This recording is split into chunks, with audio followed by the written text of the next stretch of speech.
As we know, Chelsea are doing the business. We're expecting 2 announcements for 2 players very soon. Everything done deal, of course. Here we go. Everything's the green light is going to be happening very soon, people. And now we're linked with a left-sided centre-back, which I'm a bit surprised, but we're going to get in today's video, people. Let's go.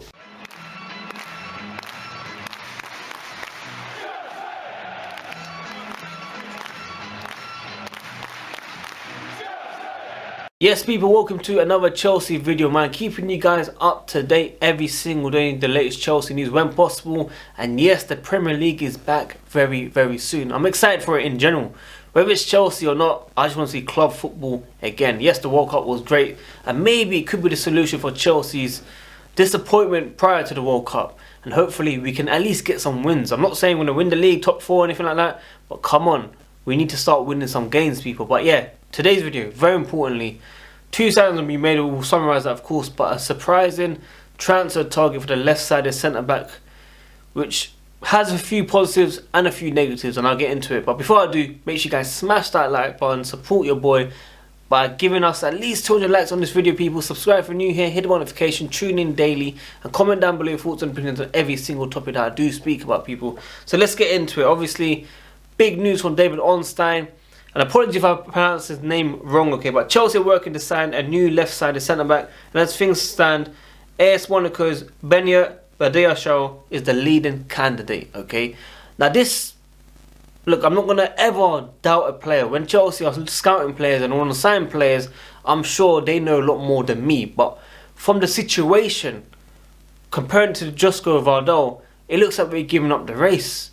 Just like that, we're just giving up because of the price value. His value has gone up, and this is also in the article of Athletic that you guys can see. They want around 100 million, and yes, you guys will say we definitely can't sign a player. No player's worth 100 million. Jude Bellingham, 130 million, not worth it, and I get that.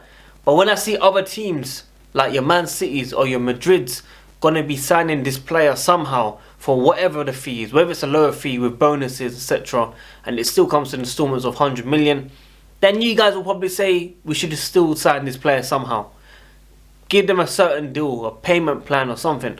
But we're looking at this new left-sided centre-back, and he's decent. He's got 2 goals in the league as well for Monaco. He's doing very well. He's very good in the air. I can only speak positive about the player. I'm not going to act like I know 24/7 things about him. Like I'm not going to act like I know everything perfect about him, okay? But I know bits and bobs. And like I said in the beginning of the video, it is a surprise target because we've been linked with Josko. We've got other players as an alternative that I just don't think Chelsea should be linked with. You know, you guys talk about Leroy Colwell. This kind of tells me that either the board don't rate the player, or, you know, the manager doesn't actually want him, which would be a bit of a surprise, seeing that this whole deal with Cucurella and Colwell and all this stuff was happening at the time of Potter coming to Chelsea and leaving Brighton, of course. So, look, very early days, and I have to keep it real. We have to look at this situation every single day, and knowing that the midfield position is in danger. This is more of the worry for me. Out of all positions, the goalkeeper, the strikers, the defenders, the midfield is the most important thing that we need to look at. I love Kante. I love Jorginho. I love, you know, Loftus-Cheek. I've got a video of Loftus-Cheek saying, you know, never give up at Chelsea, and he's still here. You know, 6 years on, he's still here, or 4 years on, he's still here, and he's still playing football for Chelsea Football Club. But I need to put that to the side. Okay, I need to put that to the side, and we need to see players coming in. Alvarez, Enzo Fernandez, Declan Rice, I don't care who it is now. We need players in this football club. We need fresh blood, fresh energy, fresh ideas, because I don't want to see the sideways and backwards passing. Now, some of you guys will say Declan Rice will probably do the same thing. Yes, he probably will do the same thing, but he'll sit. He will sit in that midfield. And if it's 70 million or 60 million, and according to latest reports that West Ham are going to be conceding the race to Chelsea if they come in with that fee, then we have to take it, man. Best friends with money, Mason Mount as well, people. Come on, you know how it is. You know, let's have it right, people. Minerals FC, general. No, but on a serious level, 70 million, I always said a couple of years ago, that is a good deal. He's got more experience in Premier League. He's Premier League proven, of course. He might not be everyone's favourite. He might not be my favourite, but he's still a decent player. And you only improve when you're playing better teams. Obviously, Chelsea are better than West Ham. No matter how bad we are now, we'll always be better than West Ham. So, Declan Rice, yes, I'm all up for it, 70 million. But if I had a choice, the Alvarez, Enzo Fernandez, I will take that any day of the week. I want those new, fresh players in this team, people. J5 staying, J5 going. His interviews, his comments, they give me mixed opinions. Kante, linked with Barcelona, he'll probably go there as a free transfer in a few months as well, people. I'm kind of worried for this midfield. If players are, if we're not getting money back for these players, then we're just spending it all outright. And to you guys, it probably won't matter because it's not our money, and it's true, it's not our money. But if you want to understand the club properly, we need to make these sales. We can't just keep spending. Yes, we got rid of players last season, and that's all good. But we have to make sure we can get as much money as possible. Even if it's 5 million, 10 million, 50, every little helps Tesco, people. It's so important. So that's all I want to say. We've not dropped out of the race for Josko Gvardiol, but we was in talks, advanced talks, with favourites. But they want around 100 million. And I understand it's not worth it, but I just know somehow Man City, your Madrids, or whoever it is, will somehow get a decent deal. And some of us will be sitting there thinking, surely we could have done something. Surely we could give him for another season. Surely, get a good deal. He plays another season there or something, and we bring in someone else that we want. But look at the Monaco guy. I'm thinking there must be some swap deal with Marlon Sarr or something. Something, a good relation that we've had with Monaco, obviously. I just feel there's more things behind the scenes that we just don't know. Now, of course, we're signing Fofana. We've signed Wesley Fofana. We want David Fofana now as well. We also want Andre Santos. And these deals are going ahead. We had a Fabrizio Romano, here we go, medical done for David Fofana. We're expecting an announcement very soon. Could be when I'm posting this video. It could be tomorrow on Christmas Day. It could be on Boxing Day. It could be before the game against Bournemouth. It could be whenever. You guys know about Chelsea. They post whenever they want. We know the deal is done. Everyone's saying it. Unless something major happens, which is very unlikely, then I don't know. Chelsea just do these things late in it. I don't know about the hype. Maybe they want the Premier League to come at ASAP, and when the hype's there, then everyone's active or something. There's always marketing reasons. There's always understanding behind all these things. So let's see what happens with that, of course, man. So like I said, Kante, Jorginho. We're expecting 2 signings, of course. Andre Santos. He could be better than Endrick.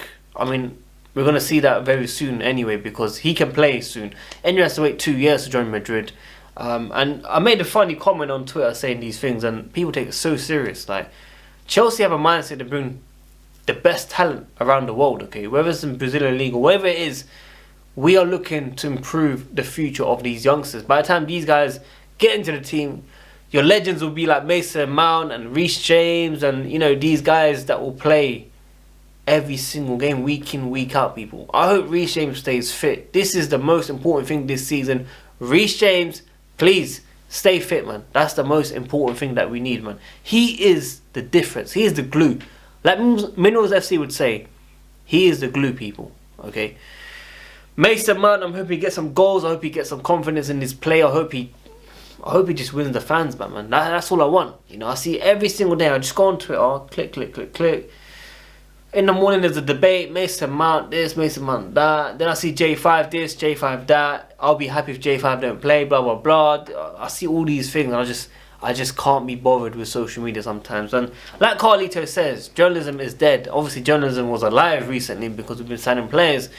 But when we hear news that are kind of like just negative, it's just so annoying. I saw an interview with one of the Chelsea directors, of course, and he was talking about the policy at Chelsea over 30s shouldn't be at Chelsea. I'm not saying exact words, but it was around this topic, and it was just like, your Thiago Silvas, your Lewandowskis around the world, and Modric, they wouldn't be at Chelsea Football Club. And I think that's just a bit naive. I think that's wrong. I think, sometimes you need some of those players for experience and understanding the game so they can help the youngsters come in. You guys are doing a project with Graham Potter. We're expecting the next 5 years to be tough. We expect, maybe 2 or 3 years to be difficult, and then we start implementing a Premier League winning team. And that's something that you need experienced players for. And I think, you don't want 30-year-olds, 35-year-olds, 37-year-olds, 36-year-olds, and that's fine. Trust me, that is fine. But you do need a few that understand the game, the ones that have been there in different leagues and have won trophies and are champions, and You need that at Chelsea Football Club, people. And that's why I'm very strong on Thiago Silva's side. I'm strong on Kante's side. And yes, Kante doesn't have to play every single game, guys. He really doesn't need to. But we do need him in the squad. I still think if he takes a pay cut and he's around the club and he helps everyone, he retires at Chelsea, or he plays a few games, or he comes on from the bench and you know, defends the lead for us, and so be it, man. So be it. I'll be very happy to see him. But like I said, I understand if Chelsea want to move a different direction, sign your midfielders, sign your defenders, then I'm all up for the project, man. The club know best. I'm just here to give my opinion. Some of you guys will agree with me, some of you guys will disagree with me. I just want to hear why. Comment down below. Like the video as always, people. I'm looking for the Premier League back as well very soon. Chelsea against Bournemouth. Come on, Chelsea. We need to get the win. We need to get the points, people. That's the most important thing. We need the points. And I'll catch you guys very soon. Live streams, previews, reviews, watch-alongs. That's all going to be happening from the end of December. I am looking forward to it, man. Until then, WorldWideChels, guys. I'm out. Peace.